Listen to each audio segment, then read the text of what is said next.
기네스북에 가장 이혼을 많이 한 사람으로 스카트 울프라는 사람의 이름이 기재되어 있습니다.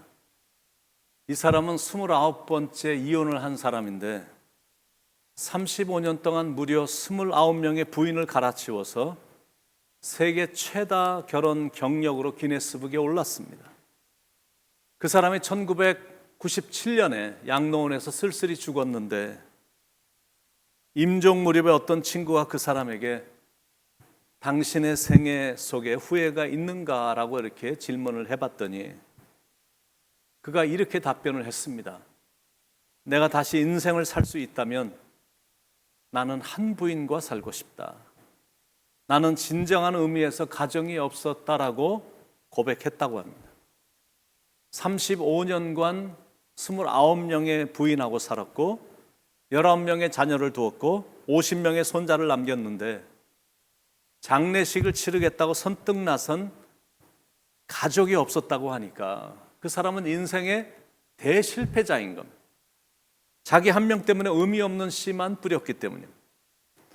요즘 크리스찬들의 신앙이 많이 세속화돼서 하나님을 믿는다는 사람들도 육신의 정욕, 안목의 정욕, 이생의 자랑에 가치관을 두고 사는 세상 속으로 막 빨려 들어가고 있습니다. 그러나 아무리 세상이 바뀌고 시대가 바뀌었다고 떠들어대도 하나님을 믿는 사람들은 모든 게 성경적이어야 되고 가정도 성경적이어야 됩니다. 왜냐하면 그게 내가 사는 길이고 그게 내 가정이 살 길이거든. 그러지 않으면 가정 안에서 아무 일도 아닌데 막 자꾸 다투게 되고 정치에 대한 의견만 안 맞아도 그 다음부터는 서로 막 대화도 안 할 정도. 그러니까 그러지 말라라는 거예요. 모든 걸 성경적으로 풀어가고 생각고 삶도 신앙인들은 경건해야 된다라는 거예요.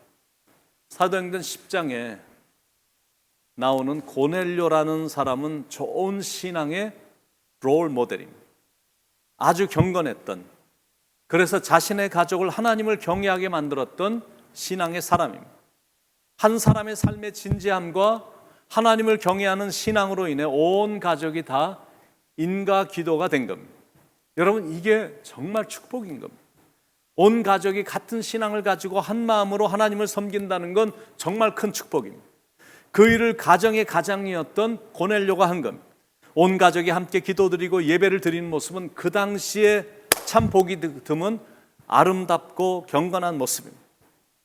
부흥 강사를 초대를 해서 교회로 초대해서 말씀을 듣는 건 일반적인 일이지만 자기 집으로 부흥 강사를 초대해서 말씀을 듣고 예배를 드린다는 건 그때나 지금이나 여간해서 보기 힘든 일인 겁니다.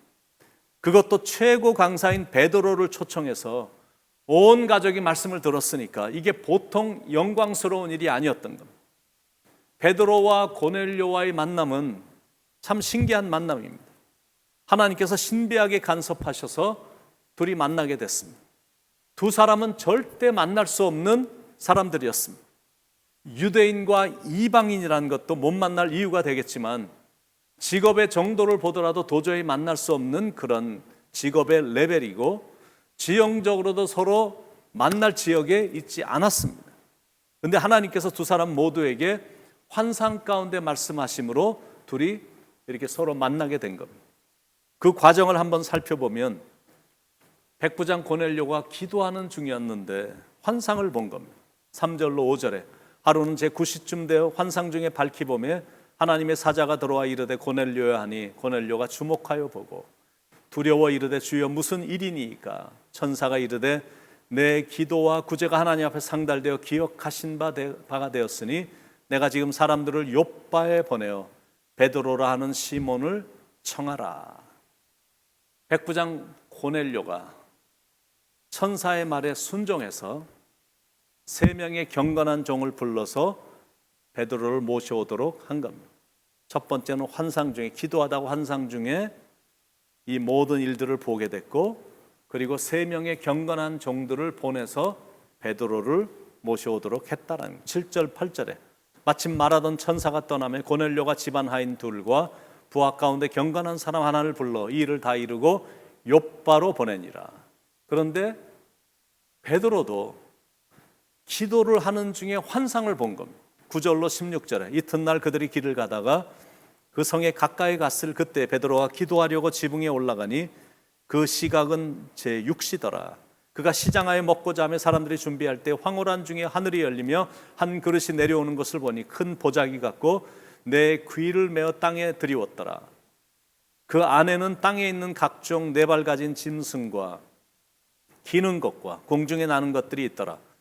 또 소리가 있으되 베드로야 일어나 잡아먹으라 하거늘 베드로가 이르되 주여 그럴 수 없나이다. 속되고 깨끗하지 않은 것을 내가 결코 먹지 아니하였나이다 한데 또 두 번째 소리가 있으되 하나님께서 깨끗하게 하신 것을 내가 속되다 하지 말라 하더라. 이런 일이 3번 있은 후 그 그릇이 곧 하늘로 올려져 가니라. 기도 중에 베드로도 이런 환상을 보게 된 겁니다. 그래서 그 뜻을 몰라서 계속 고민하고 있었는데 고넬료가 보낸 3명을 만나면서 환상의 의미에 대해서 분명히 깨닫게 된 겁니다. 17절로 19절에 베드로가 본 바 환상이 무슨 뜻인지 속으로 의아해 하더니 마침 고넬료가 보낸 사람들이 시몬의 집을 찾아 문 밖에 서서 불러 묻되 베드로라는 시몬이 여기 유숙하느냐 하거늘 베드로가 그 환상에 대하여 생각할 때 성령님께서 그에게 말씀하시되 2 사람이 너를 찾으니, 그러니까 여기서 말하는 속된 짐승들은 이방인을 가리킵니다. 그 당시 유대인들은 이방인을 개처럼 취급했거든요. 그렇게 생각하고 있는 사람들인데 그들에게도 복음을 전하라고 하나님이 말씀하신 겁니다. 그 말씀에 베드로가 순종함으로 드디어 베드로와 고넬료가 만나게 됐다라는 거예요. 부흥 강사인 베드로가 초청을 받고 직접 가이사랴까지 간 겁니다. 갔더니 고넬료가 그의 일가 친척들과 친구들을 불러 모아놓고 베드로의 말씀을 들을 준비를 하고 있었던 겁니다. 24절에 이튿날 가이사랴에 들어가니 고넬료가 그의 친척과 가까운 친구들을 모아 기다리더니 먼저는 부흥 강사인 베드로를 극진히 영접을 한 겁니다. 고넬료는 사실 따지고 보면 당시 이스라엘을 지배하고 있던 로마 정예부대의 백부장이었고 베드로는 피지배국의 이름 없는 무명의 사람이었습니다. 그런 배경에서 본다면 당연히 베드로가 먼저 인사를 했어야 됐고 고넬료는 인사를 받아야 될 사람이었습니다. 그런데 고넬료는 베드로가 하나님의 종이라는 그거 한 가지만으로도 최고의 존경심을 표한 겁니다. 외모로 사람을 판단한 게 아니라 하나님의 종으로 생각해서 존중했고 그분은 나에게 은혜를 주시기 위해서 오셨다라고 생각했기에 베드로가 들어오자 베드로의 발 앞에 엎드려 절을 한 겁니다. 25절 마침 베드로가 들어올 때 고넬료가 맞아 발 앞에 엎드려 절하니 그런데 베드로도 고넬료를 이렇게 세우면서 겸손하게 반응을 보였습니다. 26절에 베드로가 이렇게 이르되 일어서라 나도 사람이라 하고 나도 한 명의 인간에 불과합니다. 나도 결국 흙으로 돌아가는 연약한 인간에 불과합니다. 보통 사람들처럼 나도 실수하는 한 사람에 불과합니다. 참 아름다운 신앙의 모습을 2 사람을 통해 지금 우리는 보게 되는 겁니다. 그런 융성한 대접을 받았기에 베드로도 최선을 다해서 말씀을 전했습니다. 설교의 내용은 무엇이었냐면 하나님께서는 사람을 외모로 취하지 않으시고 하나님을 경외하고 의를 행하는 사람을 받으시는 분이시다.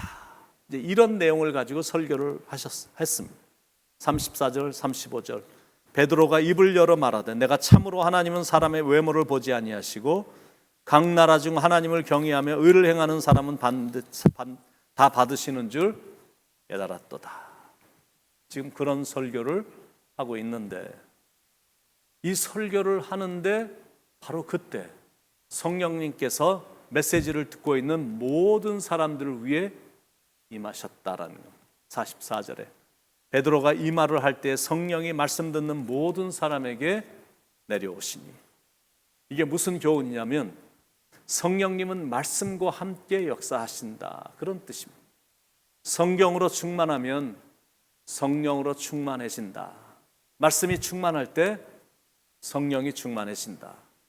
이런 뜻입니다. 말씀을 받고 성령 충만을 경험한 고넬료와 그 가족들은 이방인으로서 최초로 세례를 받았습니다. 47절 48절 이에 베드로가 이르되 이 사람들이 우리와 같이 성령을 받았으니 누가 능히 물로 세례 베품을 금하리요 하고 명하여 예수 그리스도의 이름으로 세례를 베풀라 하니라. 그날 그들은 물세례도 받았고 불세례도 받았습니다. 그래서 베드로 강사에게 며칠 더 머물러서 말씀을 전해달라고 간청을 한 겁니다. 48절 후반부에 그들이 베드로에게 며칠 더 머물기를 청하니라.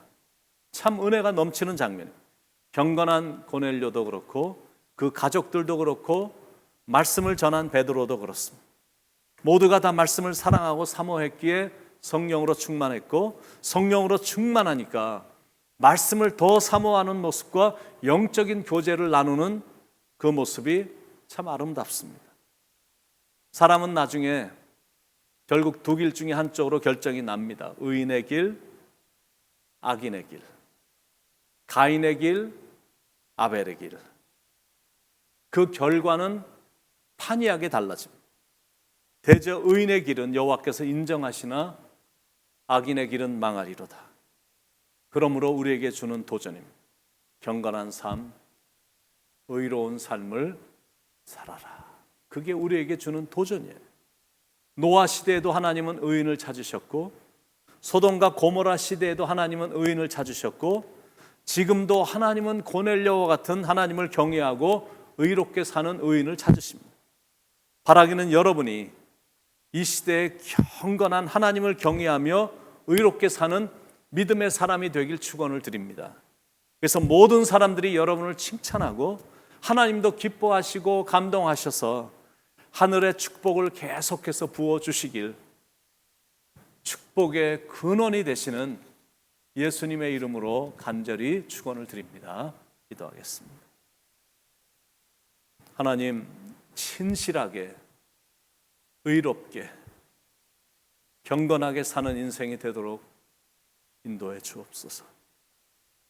지금 이 시대 의인을 찾기가 힘들다고 말을 하지만, 그러나 없는 건 아니고 이런 시대라 할지라도 말씀을 사모하고 주님을 진심으로 사랑하는 이 시대의 의인이 돼서 우리들을 통해 많은 사람들을 구원시키는 의인의 삶, 경건의 삶, 남을 구원시키는 구원자의 삶을 살아가도록 성령님 인도하여 주시옵소서. 오늘도 말씀해 주셔서 깨닫게 해주시니 진심으로 감사합니다. 늘 말씀으로 충만해서 성령 충만한 삶을 늘 살아가도록 채워주시고 인도해 주시길 간절히 바라옵고, 사랑이 많으신 예수님의 이름으로 간절히 기도드립니다. 아멘.